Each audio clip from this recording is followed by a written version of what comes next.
One of the so-called risks of the negotiations, whether there's a deal or no deal, is the impact of tariffs or any form of barrier on parts coming in and out of the manufacturing process that's conducted in the UK.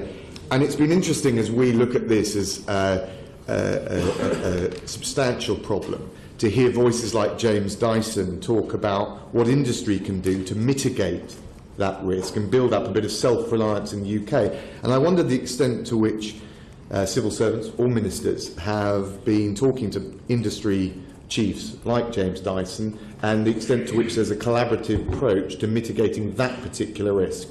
Yeah. Just looking to see if the Canadians are still here. I'll explain why in a second. Yes, look, we've met with about 360 companies in the last few months and in the last 9 months, and we had I can't remember how many round tables, and this is one of the issues that comes up. There was a view that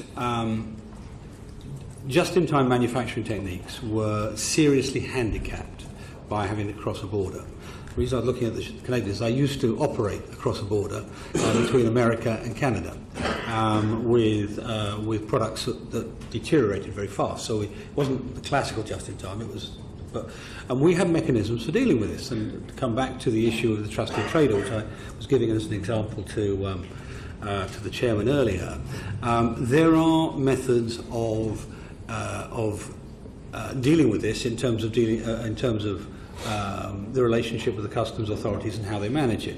So, for example, if you've got an organisation, let's say an aviation manufacturer with hundreds of parts to make up one engine or aircraft or whatever, or a car manufacturer, their computerised manufacturing systems pretty much trace all the parts. And so it's possible for them to have an arrangement with the customs authority that says, we know where they will come from, will they be audited from time to time, will they maybe the odd snap inspection, but generally speaking, you can get a fast transition across border. That's the sort of thing we've been looking at. Very good. Does that answer your question, Matthew? It does, it does. In particular, I was curious to know the extent to which there is some collaboration with industry on this, because one of the answers could be the one you articulated, the other possibility or combination of them could be to try and build up our self-reliance in the production of at least some proportion of the parts that we need for some of these processes. Yeah, that's right. I mean, the thing, in the event of our optimal outcome, the only thing that sort of gets in the way is rules of origin, really, and that's the thing you've got to look for. You've got to be able to turn around to the authorities in wherever you are exporting to, in this case the European Union, and say to them, we have a hard evidence to give you satisfaction that all of this car, or 80% of this car, or whatever the agreed proportion is made from things brought from within the European Union, or if not, these are they, and this is what the tariff should be. Thank you. The other risk, and I'll come on to some of the opportunities, but the other risk that we are quite focused on is financial services, passporting and the like, whether the answer is passporting or regulatory equivalence. And one of the interesting points made is the £1 trillion worth of UK finance going into European companies. And my reading of some of the remarks from Michel Barnier, but also national industry bodies like the Association of German Bankers, is there is a far more emollient tone in relation to the city and UK-based finance than perhaps before the referendum. And I wondered whether you're picking that up as well in terms of the prospects for a win-win in relation to that, or at least the avoidance of lose-lose, of choking off that UK-based finance.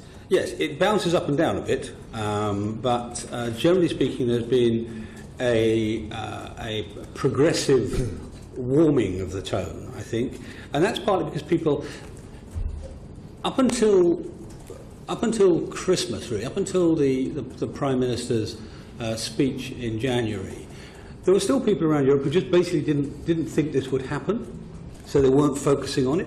The more they focus on what's necessary, the more they see things like the German Mittelstand depends on a virtually infinite source of cheap capital from the City of London.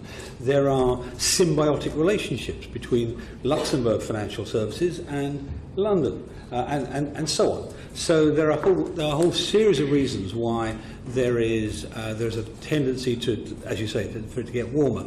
But also bear in mind, Michel, I mean, the British press try to sort of characterise him as some sort of bogeyman. He's a tough negotiator, but his last task in the Commission prior to this was the financial services side. It was actually, before Jonathan Hill, he was the Commissioner on Financial Services. So he understands the need to get this right and the danger to the whole entity of causing fractures. My last question, Mr. Chair, is you mentioned there's sort of a dawning around January or February that actually Brexit is going to happen. We've heard some talk of the sort of punishment or the price that must be paid, both on the continent and here. And we've also increasingly heard voices here talk about avoiding that and searching for win-win. And I can think of comments made by the German finance minister, other comments from Berlin, from Madrid, and also within Brussels. Are you detecting an attitudinal shift in a positive direction, or ultimately will we have to wait to get down to brass tacks in the negotiations before that's likely to emerge? I'm wondering the extent to which the national blood pressure needs to be braced for the sort of continuation of the posturing via the press, but on both sides, I suppose, or the extent to which actually the negotiations have got scope to build up a rather more positive spirit to them. That's an incredibly complex question to answer, because the dynamics of negotiation will go hot and cold from time to time.